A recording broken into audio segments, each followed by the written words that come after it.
by the President of the United States. Talk about how people stop sleeping on the street, homeless, while we're cutting Section 8 programs in housing.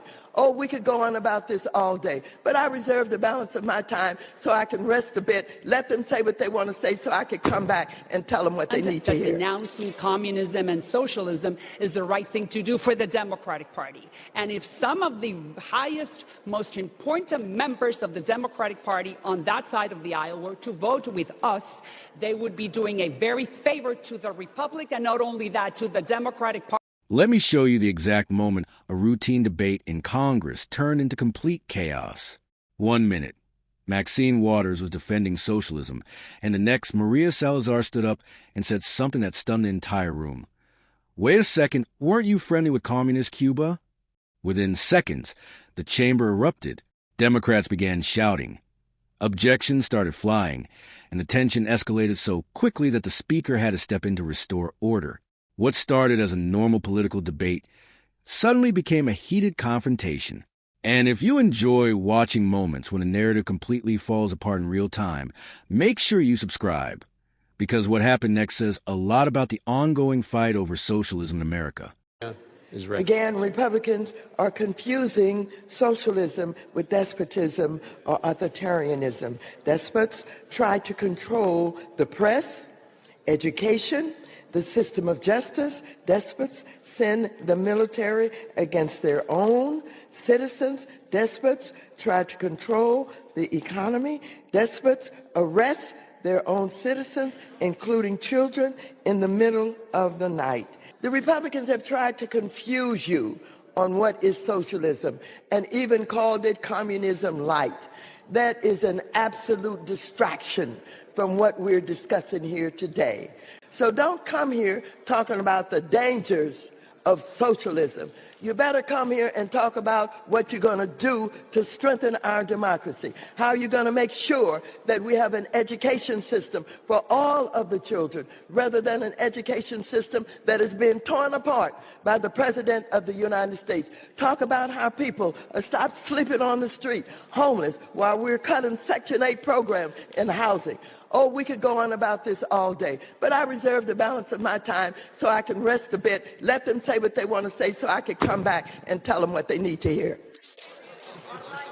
Thank you, Mr. Speaker. If there is someone who has seen the horrors of socialism up close within the Democratic Party, is in the House, and it's the Honorable Congresswoman Maxine Waters. And I would love for you to support this resolution specifically, because, Madam Waters, for decades you traveled to Cuba dozens of times to visit Fidel Castro personally, whom you consider your friend. Congresswoman Waters was in Havana, and she saw the destruction of biblical proportions that Castro caused on that island, who at the time in 1960 had the highest per capita income in the Western Hemisphere. At that time, Madam Waters knew that thousands and thousands of Cubans were escaping on a raft, exposing their lives and their children to be eaten by the sharks.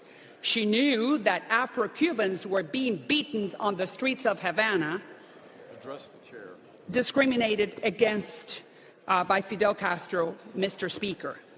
And for that reason, I am bringing up all these facts, because Madam Waters knew that the Cuban jails were full of political prisoners, and the Cubans did not have the same privileges that we are having right now to speak freely.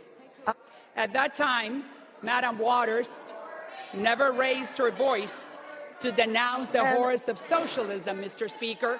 For that reason, I am asking Madam Waters, for what purpose the lady from California seeks recognition? I move to take her words down. Order. The House will be in order. The lady from California, for what purpose do you rise? I rise to take down her words. Objection is heard.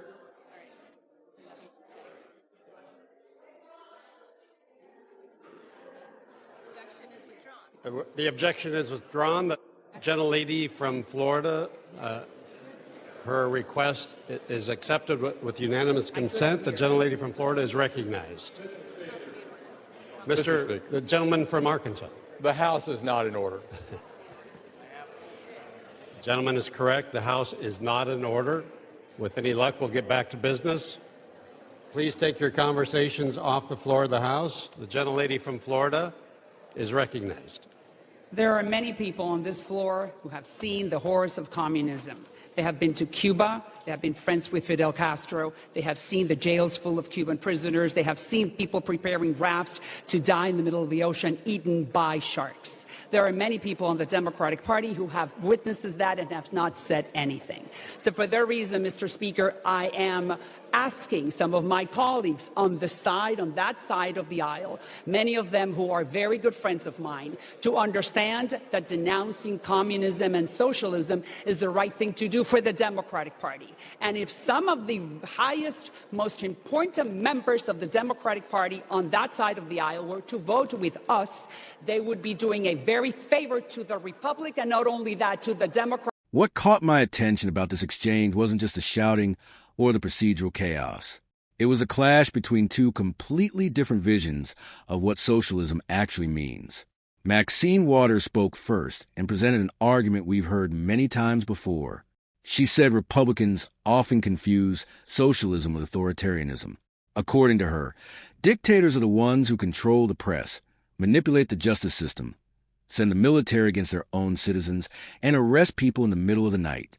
Her point was clear. Republicans are using the word socialism as a scare tactic instead of focusing on policies like housing, education, and social programs. From a political standpoint, that's a classic defense strategy. Frame socialism as compassion, portray the opposition as fear-mongering, and shift the discussion toward government programs that sound helpful on the surface. But then Maria Salazar was recognized to speak, and that's when the tone of the debate shifted. Instead of discussing theory, she brought up history. She pointed directly to Cuba and reminded the chamber that many people, especially Cuban Americans, have actually lived under socialist and communist regimes. Then she said something that clearly struck a nerve. Some American politicians who speak positively about socialism have also shown sympathy toward leaders like Fidel Castro. The reaction in the room was immediate. You could feel the tension rise. Interruptions began. Members demanded that certain words be removed from the record, and the speaker had to step in to restore order because the debate was becoming too loud to continue normally. And that moment is really the heart of the story.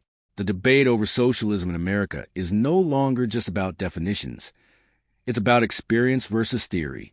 Supporters often describe socialism as policies like healthcare access, housing support, student aid, and social programs designed to help struggling Americans. In that view, it's simply compassion organized through government. But critics, especially those whose families fled countries like Cuba or the former Soviet bloc, see it very differently. To them, socialism isn't just a policy idea.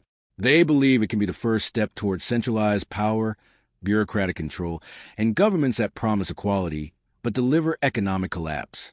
That's why Salazar's comments hit such a nerve. She wasn't debating abstract ideology.